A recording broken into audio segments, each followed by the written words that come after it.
Salut les amis, oui, bonsoir ou bonjour, ça dépend où vous êtes. Aujourd'hui, on va un peu parler de la situation d'MC1 et Kechivara. Vous voyez, dans la vie, il faut être humble. Et il ne faut pas exagérer. Si vous savez que vous avez fait du mal à une personne, mon ami, cachez-vous. Ne venez pas sur la toile ou bien dans les plateaux de télé vous prendre comme des héros, quelqu'un qui a réussi, alors que vous savez bien que votre source de réussite, c'est dans le mal, c'est dans la contrefaçon, c'est dans l'abus de confiance, c'est dans le mensonge. Voyez-vous maintenant, cette histoire d'MC1 et Kechivara, ça ne date pas de maintenant, ça date depuis. Si Kechivara restait tranquille, manger son argent, rester dans l'anonymat, et ne venait plus soulever toujours parler du petit MC1, tout ça ne devait pas sortir. Hein? Maintenant, c'est arrivé au petit MC1, ça l'a énervé. Depuis des années, le type s'est en train de parler des choses bizarres sur moi, et moi je ne sors pas sur lui. Il fait ça, pourquoi? C'est là que le petit, dans un live TikTok, elle venait un peu expliquer ce qui s'est passé. Et ça soulève quelque chose. Si Kechivara restait vraiment dans l'anonymat, les gars, ne venez pas larguer au petit. C'est que tout le monde devait mourir et rester avec cette image du petit MC1, que c'est un ingrat. Et c'est un petit qu'il ne faut pas aider. Et que Kechivara, c'est le messie. C'est lui qui fabrique les artistes. Ce qui était dans la tête de tout le monde, pas seulement les Ivoiriens, même au Cameroun. Malheureusement, l'être humain est fait de telle façon que quand il a un peu, et il sait qu'il n'a pas fait d'effort pour avoir, il veut montrer ça à tout le monde. Il veut se pavaner, il veut parler partout, il veut se montrer qu'il a quelque chose, alors qu'il sait bien qu'il a eu ça de façon pas nette. Et malheureusement, c'est comme ça dans la vie. Quand tu obtiens quelque chose sans faire d'effort, donc en mentant, par la contrefaçon, tu veux gaspiller ça aussi en montrant. Il faut partir dans les boîtes de nuit, vous allez voir. Les gens dépensaient de 10 millions de francs CFA, 10 millions en une soirée.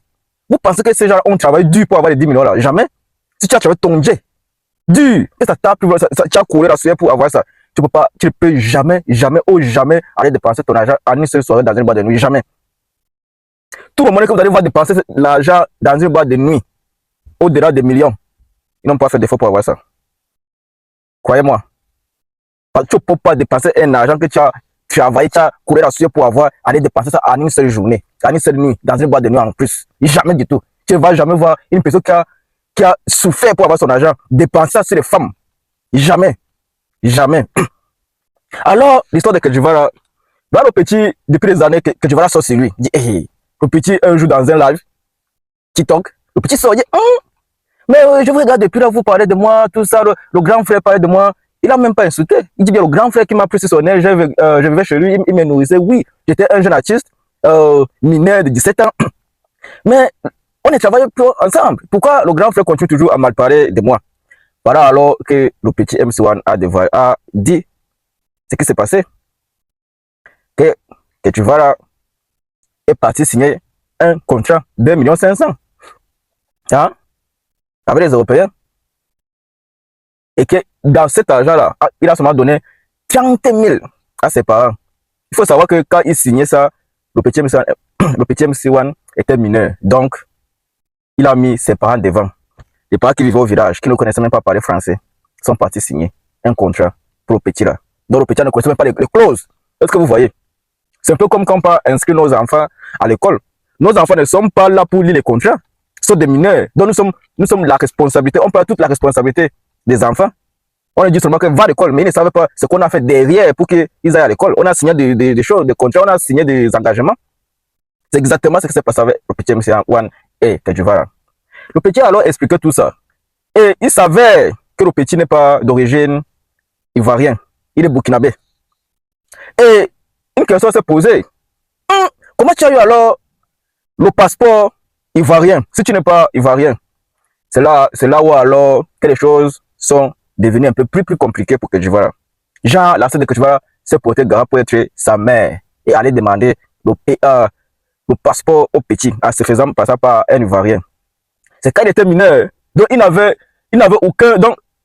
pas la capacité lui-même de faire des faux papiers. Je vois Makosso aller dans les affaires. Makosso, on sait bien que tu es dans tous les buzz. Regardez bien le comportement de Makosso. Dans tous les buzz, il met sa bouche parce qu'il veut la lumière. Regardez House of Challenge. Jusqu'à ce qu'il a engagé un direct où il y a les donateurs. Regardez Makosso. Regardez l'AS quand ça chauffait trop. Il est dans tous les buzz. Il met la main. Regardez l'histoire de Mendy, le violet là. Il met sa bouche dans tous les buzz. Regardez la petite fille qui s'exhibait avec ses photos, ses nudes sur la toile. Il met sa bouche. Maintenant, dans cette affaire de Kedjivara et le petit MC1, il a voulu mettre sa bouche. Et on sait que quand Makosso met sa bouche quelque part, c'est qu'il a reçu quelque chose. Et il défend son intérêt. Déjà, cette fois-ci, il a tapé poteau. Makosso, tu as tapé poteau. Tu es un sourceur de buzz. Makosso est un sourceur de buzz. Et dans l'affaire de Kedjivara, il est là, il veut lyncher le petit MC1. C'est-à-dire que, oh, il est venu faire la contrefaçon, des faux papiers, usage du faux. Oh, le petit était mineur, donc il n'avait pas toute sa capacité à faire du faux. C'est Kedjivara et sa sœur qui étaient derrière tout ça. Le petit suivait seulement comme un petit mouton derrière, parce qu'il ne connaissait pas. Lui voulait seulement chanter. Ah, est-ce que vous voyez ça? Il était mineur. Un mineur, on ne peut pas accuser un mineur de faire de la contrefaçon. Non. Non. Mais Makosso prend ça, disant qu'on a convoqué le petit, mais c'est que Makosso ne vous dit pas qu'on a aussi convoqué Kedjivara et sa sœur. Mais Makosso fait une mauvaise communication, une manipulation, voilà, une manipulation pour vous dire qu'on a convoqué le petit pour se présenter par rapport au faux papier qu'il avait fait. Non, on a convoqué Kedjivara et sa sœur et le petit MC1 pour s'expliquer. On les a convoqués tous, on n'a pas seulement convoqué MC1. Donc, c'est dans tout ça que le petit est parti suivre ce que on est reproché. Et Kedjivara et tout ça. Apparemment, arrivé devant les commissaires, Kedjivara a dit qu'il ne connaît pas le petit. Yeah! C'est dosé. C'est dosé. C'est Kedjivara. C'est ta chute comme ça que tu as commencé. Et te dit, oui Kedjivara, c'est ta chute comme ça que tu viens de commencer. Déjà, toutes ces années, on pensait que tu es un vieux père, zen, qui fait ses choses, qui aide, qui fabrique des artistes comme MC1. Tu sautais sur le petit, tu dis qu'il est ingrat, il habitait chez toi, tu l'as nourri. Déjà, tu souciais le petit. Le petit chantait, toi, tu mangeais de l'argent. C'est lui, derrière lui. On nous dit même que le contrat que Kedjivara a signé, c'était un contrat de 50 millions de francs CFA, les gars. 50 millions de francs CFA. Et Kedjivara est venu montrer au petit MC1 que c'était 1,5 million. Est-ce que vous voyez, hey, Seigneur Jésus, il faut frapper Kedjivara. Hey, frappe. Tous ces derniers jours-ci, toutes ces dernières années, nous pensons que le petit était ingrat. C'est pas vrai. Tcha, c'est Kedjivara qui était derrière. Parce que le petit était calme. Il ne voulait pas sortir. Et Kedjivara est ton barbier. C'est quoi ça? Tu peux signer des contrats de 50 millions. Tu viens dire au petit que non, que c'est un contrat d'1,5 million. Pour ça seulement, non, que Dieu te frappe. Alors, on était au niveau du commissariat, quoi. Kedjivara dit qu'il ne connaît pas le petit. Il dit, Massa. Heureusement, le petit est fort, le petit est intelligent. Il ne chante pas seulement, il n'a pas le talent de chanter seulement. Il a le mindset. Hein. C'est pour ça que le petit s'est pointé au commissariat avec 2 avocats, bro. Le petit s'est pointé avec 2 avocats au commissariat. Kedjivara vient aussi comme ça avec sa grosse tête et sa sœur. Les 2 avocats ont géré tout. Les gars, franchement, non. Et je continue à voir les gens qui soutiennent Kedjivara. Oh, le petit était sur son toit, et il a nourri le petit. Est-ce qu'il nourrit le petit gratuitement? Le petit chantait, le petit faisait entrer de l'argent. Les Africains même, c'est quoi les Africains même? C'est-à-dire, le riche a toujours raison, quoi. Le pauvre ne doit pas parler. N'a jamais raison, quoi. Le petit faisait entrer de l'argent avec sa musique.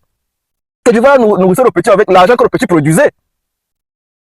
Mais vous imaginez comment partir signer un contrat de 50 millions, tu viens déclarer au petit que c'est 1,5 million. Il a pris combien? C'est 40 combien? 48 millions 500. Qu'il a mis dans sa poche.